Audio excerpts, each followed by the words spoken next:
Associate Director at the Joseph Rowntree Foundation and also Research and Policy Director at Pro Bono Economics. And I believe is also fresh from talking about the cost of living crisis on GB News and Sky today also, so a very busy day for you, Helen. Richard Partington is The Guardian's economics correspondent, and finally, Daniel Pryor is head of research at the Adam Smith Institute. If you are tweeting about or during the event, then please use the hashtag BrightBlueTV. And if you'd like to put your own questions to the speakers, then you can do so via Slido using the link in the description of this video. We'd be really delighted to receive them. As the UK slips down the OECD's International Growth League table, the finger has been pointed at the cost of living crisis. The OECD is now projecting the UK to be the weakest economy in G7 next year. The problem is not going away. We will remain vulnerable to the caprice of international forces and events. War continues in Ukraine, and China is once again locking down 2.7 million people with knock-on effects on supply chains. We saw that this week. Petrol prices had their biggest daily rise in 17 years, the same week that diesel prices also hit record highs, with the cost of filling the average family car reaching £100. In the wake of their gloomy forecast, the OECD is urging Chancellor Rishi Sunak to consider tax cuts. Currently, the public have the highest tax burden in 71 years. In late May, we did see action from the government as the Chancellor announced a windfall or temporary targeted profits levy on energy companies, targeted financial support to the poorest households, and a grant of £400 for all households as a one-off cost of living payment. The total cost of the support announced was £15 billion. In a speech in Blackpool yesterday, Boris trailed more action, promising to lower taxes and reduce regulation, as he warned of an incoming 1970s wage price spiral and the need to raise interest rates. So with that, let's kick off and go to Justine first to get this discussion going. Justine, were you impressed by the support the Chancellor announced last month? Is it what you expected, and is it enough? I think I would have liked to see support targeted to the poorest, most under stress households a lot earlier. There was an earlier spring statement in March, and it actually took until last month to get proper targeted help. I think there'll need to be more because it's still insufficient. Fundamentally, we have a welfare system that is there to adjust with inflation to maintain its value. And I think the government needs to go back to look at how that can work as intended. I think the second point I'd make is really our inflation challenge, which is driving this cost of living crisis, has two components. One is, as you said, Phoebe, the broader global issues around energy and food, and we should, I agree, expect to see those continue. If you look at the UK core inflation, for example, to March, the end of March this year, it's nearly double our European neighbours. Ours is at 6%, broader in the Eurozone, it's around 3%. That's the tight labour market that we also know about. So we have to recognise that the challenge we face is a short-term one, but it's also compounded by a longer-term structural issue on a skills shortage. So actually what I would like to see the government be doing is an emergency skills budget. How can we turbocharge plugging those skills gaps? Because actually that's not only how we can lessen wage inflation, it's also how we can help people cope with the crisis they face so that they can get on and progress into higher salaried jobs. Helen, interested to know if you think the Chancellor has done enough to help those who are really hurting during this crisis. Also, what are your thoughts on Justine's idea around an emergency skills budget? Do you think that could be useful now as well? Yeah, so the Chancellor's package, so I agree with Justine, it took far too long. We should have seen that in February or even actually last autumn. But actually, when you look at what the Chancellor did for those on the lowest incomes, it was pretty good. It was at the right scale. It was well designed. You know, you don't often say this, but they clearly thought through in some detail how to get the money to the right people who might miss out. So I think as a temporary package, it was pretty good. What we haven't got, though, is any kind of more medium-term strategy to say what happens after this temporary package. How do we reduce our exposure to these kind of global currents? So I agree. I think skills is a massive part of that.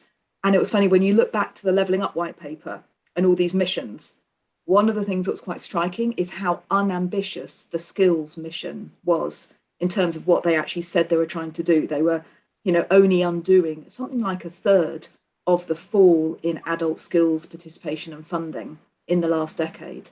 But I think the other thing we have to look at is the quality of jobs. So we need to equip the people better. We also, though, we need to do something about this long tail of low productivity, low paid jobs, insecure jobs at the bottom end of the labour market, because that traps people in poverty. it also drags down our economic growth. So actually the other thing is bring back the employment bill that we've been promised for years. Let's actually do that and start getting greater security and greater flexibility at the bottom end of the labour market for workers, because that then makes people less exposed to what happens in social security, for instance. Thank you, Helen. Interesting what you say about the long-term fixes that we need. Thinking still about the short-term pain, which Justine was speaking about, given the rising cost of energy and food, short-term at least, we're all going to be feeling and actually will be poorer. Of course, the government does need to help those who face slipping into or further into poverty, but it can't just keep on helping everyone. Where should the line be drawn on who receives help? I wonder if I could go to Daniel on that first, perhaps followed by Richard. Yeah, for sure. I do worry that such a kind of singular focus on effective and efficient redistribution in the short term, whilst very important, and I echo a lot of the points that have been made, that it should have come earlier than it did. It should have come in March, the most recent one-off cash payments and increases that way. But it's diverting attention from the massive, inarguable importance of boosting our long-term growth prospects. We can't just think about the short term here. We have to think about the long run as well. There was an excellent leader in The Economist this week that talked about how Britain is becoming or has become a low growth, low productivity country and is likely to stay that way for quite some time. So we obviously need to look very carefully, and we have been thankfully now at the redistribution side of things, but I also think we need to look very carefully at the tax side of things as well, not just on individuals. So I think that's a very important part with the tax burden reaching its highest level, as you mentioned in your intro, in several decades. But we also need to look at the way that we tax, say, business investment in this country. I think that thankfully the Chancellor's at least signalled he's starting to look at that in the run up to the autumn budget, looking at a replacement for the temporary super deduction. But there's something I thought quite cynical in the spring statement, where we had promised to cut the basic rate of income tax by a penny in 2024, whilst at the same time hiking national insurance and keeping income tax thresholds frozen. So there's this kind of, to me at least, a mismatch between words and action when it comes to the tax side, and especially tax cuts targeted at those on low and middle incomes. Thank you, Daniel. Richard? I think it's difficult when thinking about drawing the line. I kind of agree with all of the other speakers that the short-term approach I think was a good one. It took a long time to get there is the only trouble, really. I mean, there's been 3 effective mini budgets since the start of the year from the Chancellor, and it was really the third one that brought us up to what probably is required for the scale of the challenge from the cost of living crisis. I'd also agree on the sort of the longer term vision that's required too. I mean, we've done a lot of thinking about the short term, but the longer term stuff needs to come in too.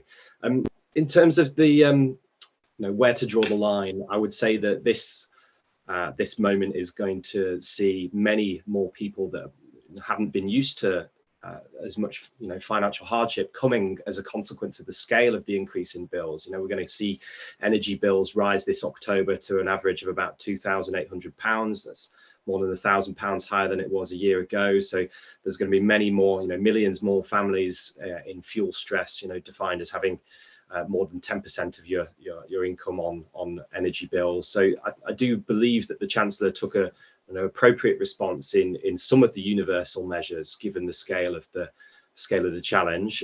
However, targeting really is very important for those families at the bottom of the income distribution. They are going to feel the biggest squeeze. They spend the most as a proportion of households on energy to begin with, and will do so even more as we see these energy bills rise further again in the autumn. Thank you, Richard.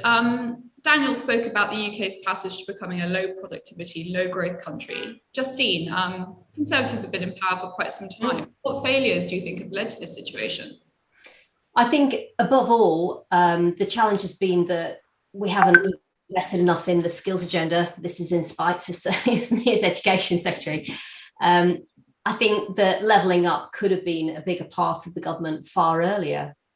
And if you do that, and going back to Helen's point on the missions, clearly you needed a distinct separate mission on early years. The gaps open up from the word go, and yet there was nothing really there. There was nothing really around how it's not just school years. The ambition there was maths and English, as if somehow I'd have thought the least of what people expect their children to get out of, so many years in the education system is being able to read and write.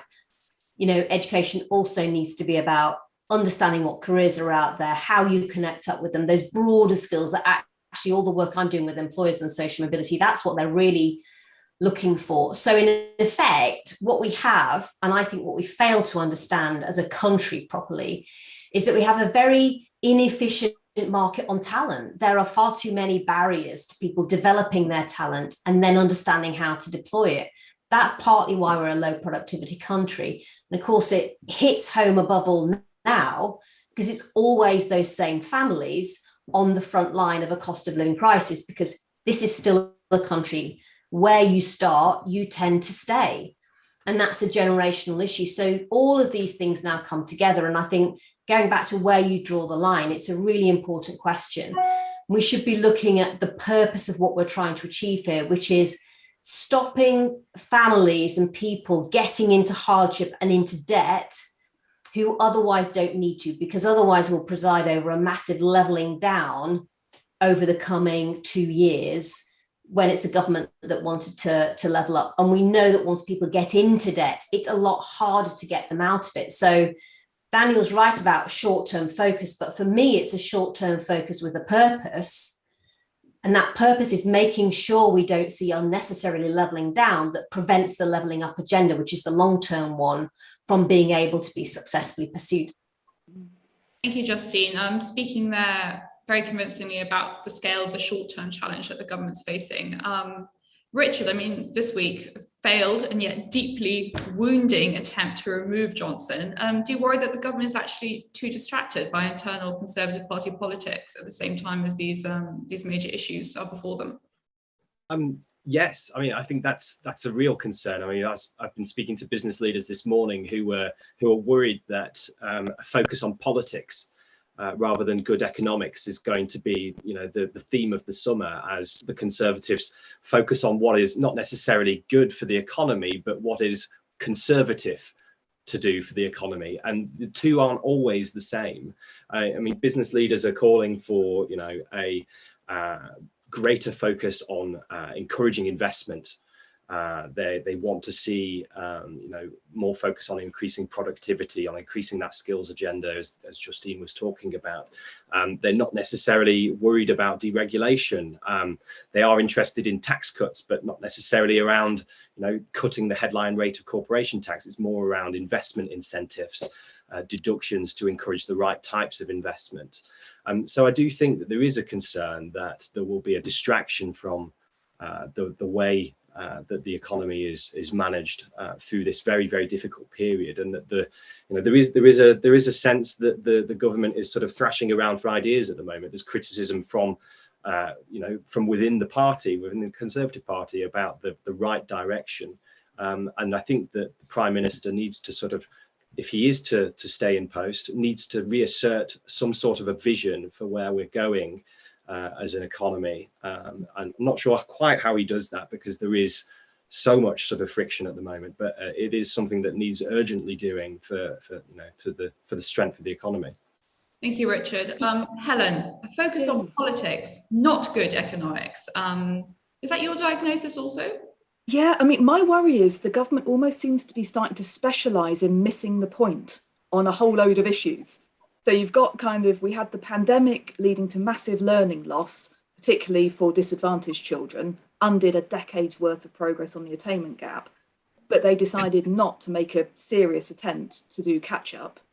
Then we've got, in the labour market, the problem we've got is not unemployment, it's participation. The problem is that disabled people, older people, women are feeling shut out of the labour market. But the intervention we've got was Restart, which is all about short-term employment. And then, the problem we've got is quality of work, meaning it's not taking people out of poverty, which means you need better job matching. What we need is to get people into good jobs that take them somewhere. But one of the most recent policies was let's shorten the amount of time we give people to find a job that they're actually qualified for. And then you've got on housing, you've got the Prime Minister saying there's a big problem with high rents. Like, yes, that's right, private rented sector.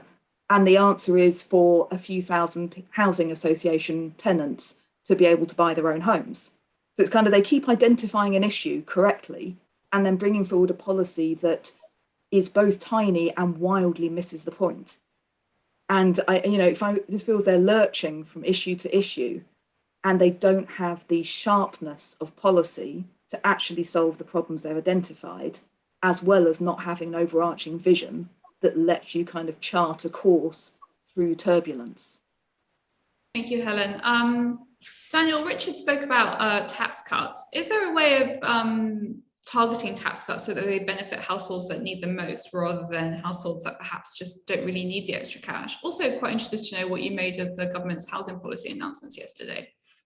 Yeah, for sure. So there's definitely, there's better tax cuts and worse tax cuts, whether you're a dyed-in-the-wool free marketeer or not. And I think that the way that it's been gone about so far, looking at the basic rate, for example, better, still not ideal. The income tax thresholds, I think, would be a really great place to start. You can't just think about the kind of the static redistributive effects of a tax cut in the short term, important though they are, especially in today's times. You also have to think about the long run effects on incentives to work, invest, etc. In terms of the house, I'm surprised it took so long for housing to come up in a cost of living discussion. I should have brought it up earlier myself, because it is for me one of the two top issues that's holding back the UK economy, high housing costs, and also feeding into our productivity crisis with people not being able to have that job matching that was mentioned earlier when it comes to moving to areas where they actually feel best equipped to get a job that suits them. So we're big fans at the ASI, and I know a number of other think tanks are, of the street votes idea, giving individual streets the right to vote by supermajority to give themselves development rights, something that is, I think, from our perspective, starting to take hold, or maybe the seeds of it are starting to germinate within government, though that remains to be seen. I think the announcements on right to buy reform and extension, obviously, we welcome the idea in principle. I think I would prefer a more flexible right to buy, the idea of being able to transfer that discount towards other housing to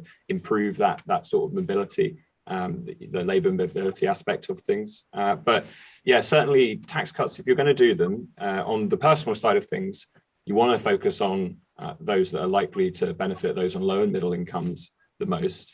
And I think on the investment and business taxation side of things, I'm with the business leaders that were being talked to earlier, and that I wouldn't focus necessarily on the headline rate of corporation tax increase and working so much on that as I would investment incentives, investment allowances and capital allowances and so on. I think that's what certainly businesses have identified as one of the key determinants of growth and productivity. And if you look at, say, the tax reforms in America several years ago, the effect of that seems to be more so than if you just whacked down or reversed the 6% headline rate increase.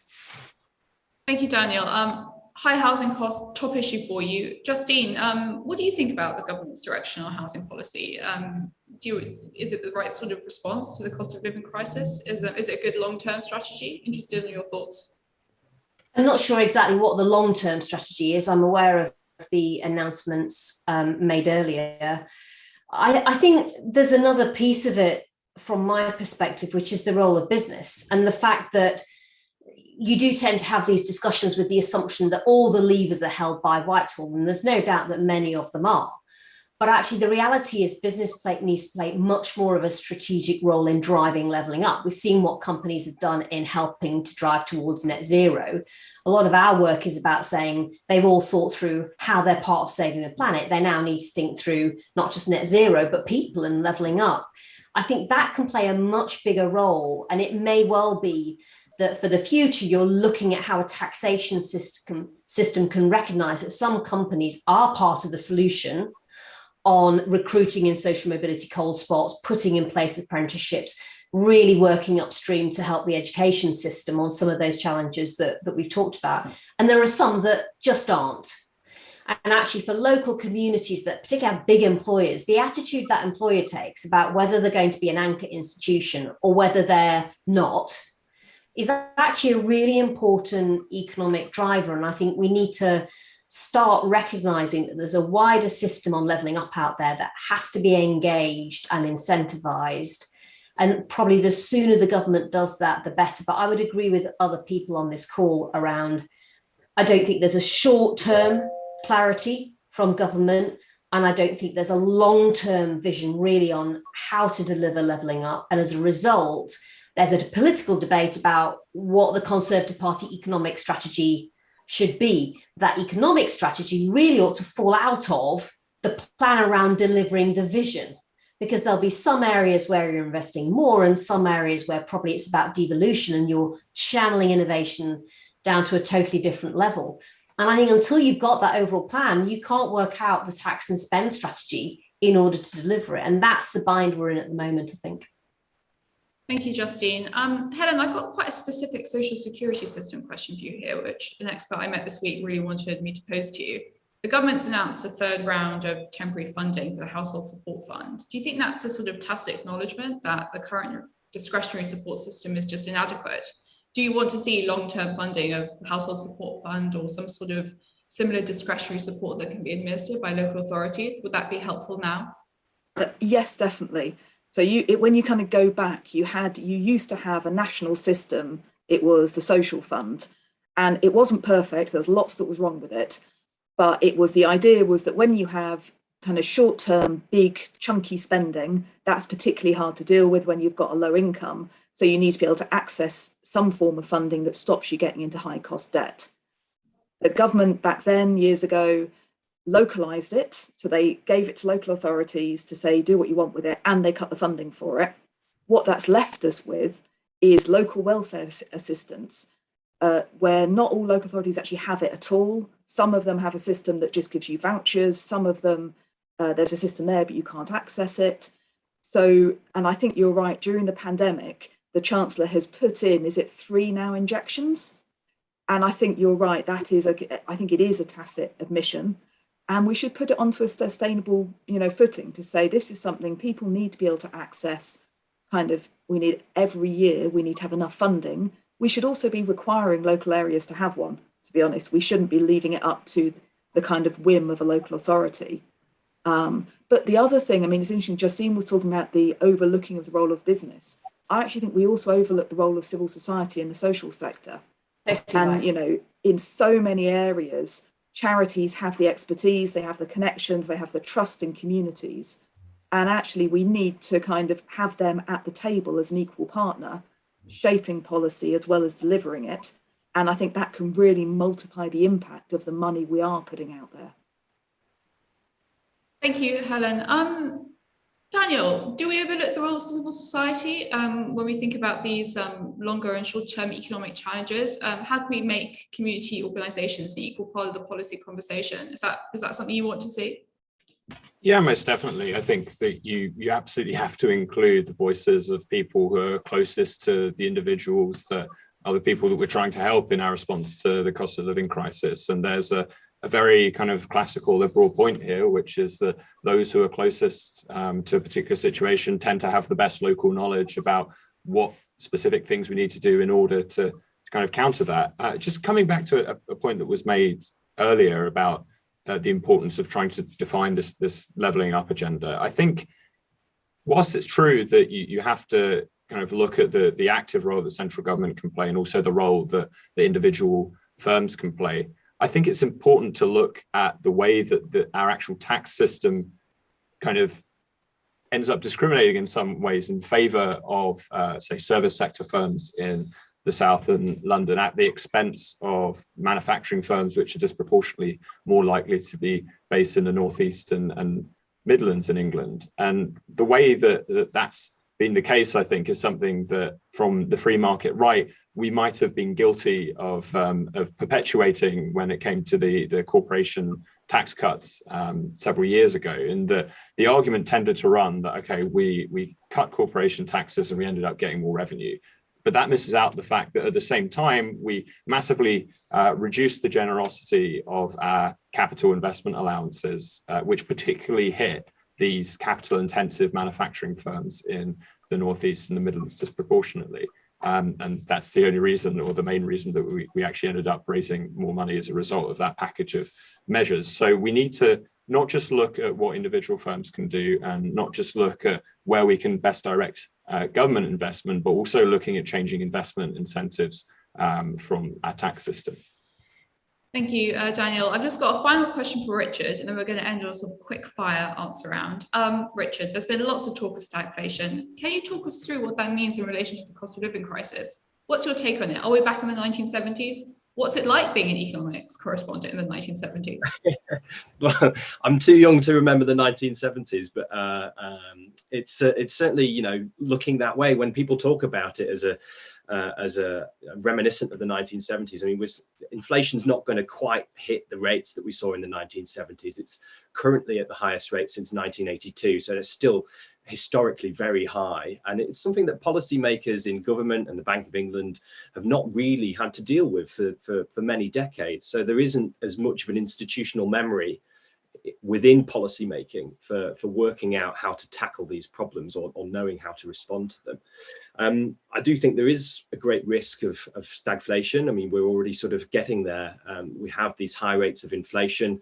Growth is slowing, as you mentioned earlier, the OECD forecasts. I mean, and it isn't going away anytime soon. I mean, the persistence of inflation has been surprising for many economists, and there is talk now of persistently higher rates of inflation lasting into next year and possibly beyond. We see that as a consequence of COVID lockdowns in China and the Russian war in Ukraine, keeping energy prices inflated.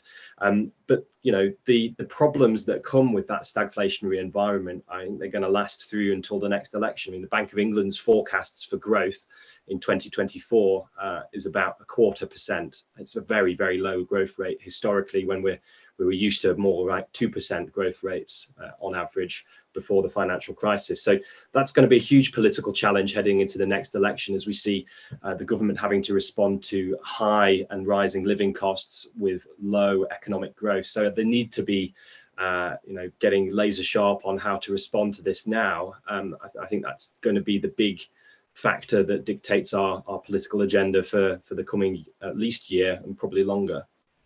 Thank you, Richard. So yes, let's end with a quick fire answer round. One sentence each, please. One thing you'd like to see the government do next to combat the cost of living crisis. Justine. Adopt Kevin Collins' catch-up plan, at least give them some hope their kids can have a better life. Thank you. Daniel. Short-term, unfreezing the personal tax allowance, and longer-term street votes. Helen? I think improved quality of work with an employment bill and a strategy to reduce house prices. Richard? I would say increasing the value of the benefits system, restoring the £20 per week uplift, and also coming forward with a longer-term plan.